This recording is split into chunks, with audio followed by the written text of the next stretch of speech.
ना पड़ता था। सब इतने अच्छे कपड़े पहनते हैं, मालूम नहीं मेरी जिंदगी में अच्छे कपड़े कब नसीब होंगे। लगता है जिंदगी कबाड़ों के बीच ही गुजर जाएगी। एक रोज उसे रेहड़ी पर आम फरोख्त करता हुआ नजर आया, जिन्हें देखकर उसके मुंह में पानी आ जाता है। वो रेहड़ी वाले के पास जाता है। भाईजान, एक आम दे दो, बहुत भूख लगी है। 30 रुपए का एक आम है, ला 30 रुपए। मेरे पास पैसे नहीं है।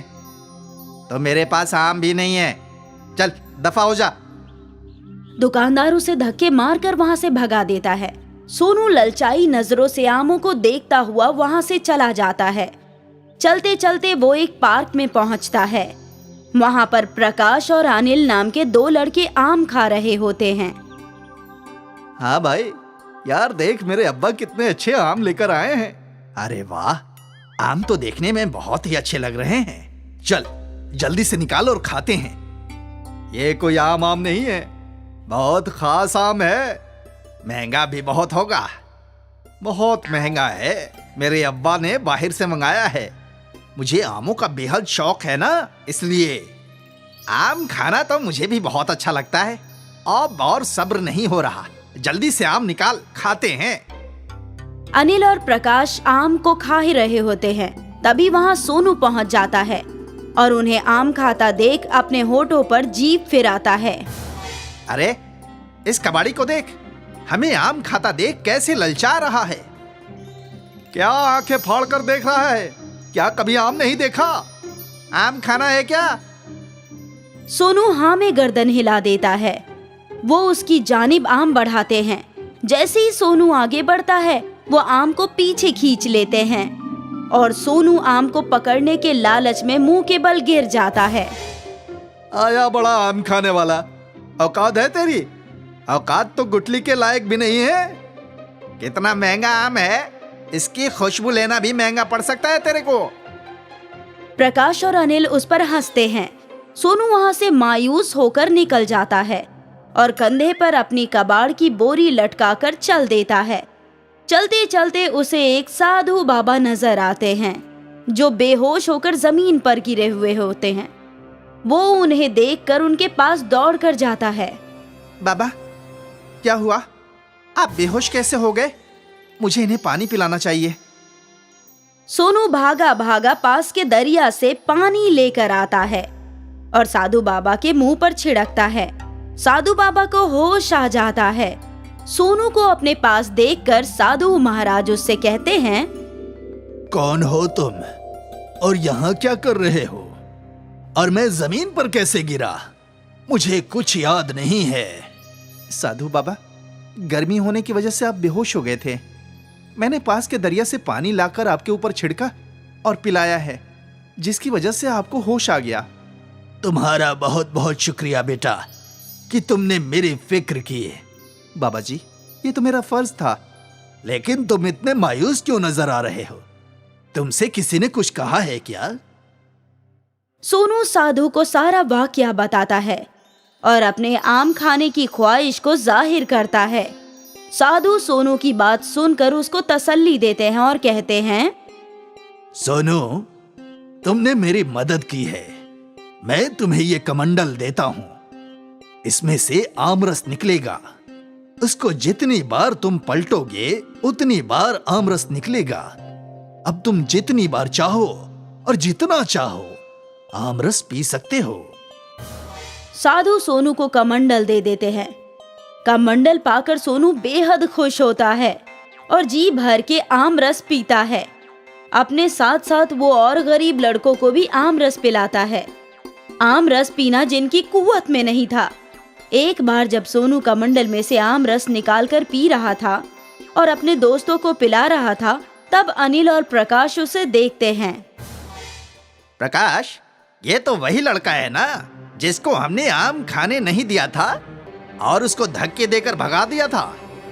ये तो वही कबाड़ी है ना? हाँ, है तो वही, लेकिन वो तो कबाड़ी था। उसके पास इतने महंगे आमों का आमरस कहां से आ रहा है? और इतना सारा आमरस कि वो बाकी के बच्चों में भी बांट रहा है। इसका तो इल्म करना ही होगा। अनिल और प्रकाश चोरी छिपे देखते हैं तो कमंडल के आमरस का असरार मालूम हो जाता है। अच्छा, तो उसके आमरस का ये असरार है। इस कमंडल को तो हम चुरा लेंगे और फिर देखते हैं कि ये आमरस कैसे पीता है। अनिल और प्रकाश सोनू की नजर हटते ही वो कमंडल चुरा लेते हैं और पहाड़ी पर जाकर छुप जाते हैं। वहाँ पर उन दोनों में बहस होती है कि कौन उस कमंडल में से आमरस निकालेगा। ला प्रकाश, मुझे कमंडल दे, आमरस निकाल कर पीते हैं। मैं कमंडल क्यों दूं? मेरे हाथ में है कमंडल, तो आमरस मैं ही निकाल कर देता हूँ। नहीं नहीं, कमंडल से आमरस तो मैं ही निकालूंगा। अगर हिम्मत है तो मुझसे हासिल करके दिखा। आमरस का कमंडल मेरे पास है और मैंने कमंडल चुराने में मेहनत ज्यादा की है, तो कमंडल का आमरस मेरा हुआ। मैं तुझे थोड़ा सा दे दूंगा। प्रकाश और अनिल उस कमंडल के लिए आपस में झगड़ा करने लगते हैं। तभी कमंडल उनके हाथ से गिर जाता है और आमरस बाहर गिरना शुरू होता है। जितनी बार वो पहाड़ी से टकराता है उतनी मर्तबा कमंडल से आमरस निकलता है, जिसकी वजह से वहाँ सैलाब आ जाता है। मैंने कहा था ना, कमंडल मुझे दे दे, मैं इसमें से अच्छी तरह से आमरस निकाल लूंगा। लेकिन तू है कि मेरी सुनता ही नहीं। अब जितनी मर्तबा यह पहाड़ी से टकराता है उतनी मर्तबा इससे आमरस निकलता का निकलता जा रहा है। इसी तरह यह निकलता रहा तो सैलाब आ जाएगा। अब मुझे क्या मालूम था इसका जादू इतना ज्यादा चलेगा कि सैलाब आने की नौबत आ जाएगी। देखते ही देखते पूरा मोहल्ला आमरस के सैलाब में डूब जाता है। सभी लोग उस आमरस में तैरते हुए नजर आते हैं। सबके घरों में आमरस पहुंच जाता है।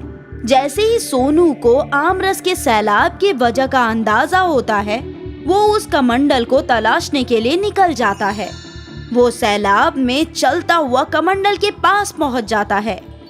इस कमंडल के आमरस से तो सैलाब ही आ गया। इस सैलाब को कुछ भी करके मुझे खत्म करना ही होगा, नहीं तो सब कुछ तबाह हो जाएगा। सोनू उस कमंडल को अपने हाथ में लेता है और कमंडल से कहता है, कमंडल कमंडल, इस आमरस के सैलाब को वापस अपने अंदर ले लो। अगर तुम इसी तरह आमरस को बाहर करते रहोगे तो पूरी दुनिया ही इस आमरस में डूब जाएगी। तुमसे गुजारिश है कि इस आमरस को अपने अंदर वापस ले लो। कमंडल सारा आमरस अपने अंदर समेट लेता है और सब कुछ कब्ल की मानिंद हो जाता है। अब सोनू उस कमंडल को लेकर उस साधु बाबा के पास जाता है। साधु बाबा, इस कमंडल की अब कोई जरूरत नहीं है। इस कमंडल की वजह से तो पूरा आम का सैलाब ही आ गया था। मुझे तो बस थोड़ा सा आमरस चाहिए। मैं नहीं चाहता कि इस कमंडल के आमरस से फिर से कोई परेशानी हो। तो तुम क्या चाहते हो ये बताओ। साधु बाबा, मैं आपको ये कमंडल वापस करना चाहता हूं। आप इस आमरस के कमंडल को वापस ले लीजिए ताकि आगे कोई परेशानी ना हो। ठीक है, ये कमंडल तो मैं वापस ले लेता हूं, लेकिन हाँ, जब भी तुम्हें आमरस पीने का दिल करे तो तुम मेरे पास आ जाना। मैं इस कमंडल से तुम्हें बहुत सारा आमरस पिला दूंगा। जी बाबा जी, जब मेरा आमरस पीने का दिल करेगा तब मैं आपके पास ही आ जाऊंगा। लेकिन इस कमंडल से आमरस नहीं लूंगा, क्योंकि इंतहाई हर चीज की बुरी होती है। एक ना एक दिन कोई चीज ज्यादा होने की वजह से हम मुसीबत में आ जाते हैं। जितना है उतने में ही मुतमईन रहना चाहिए।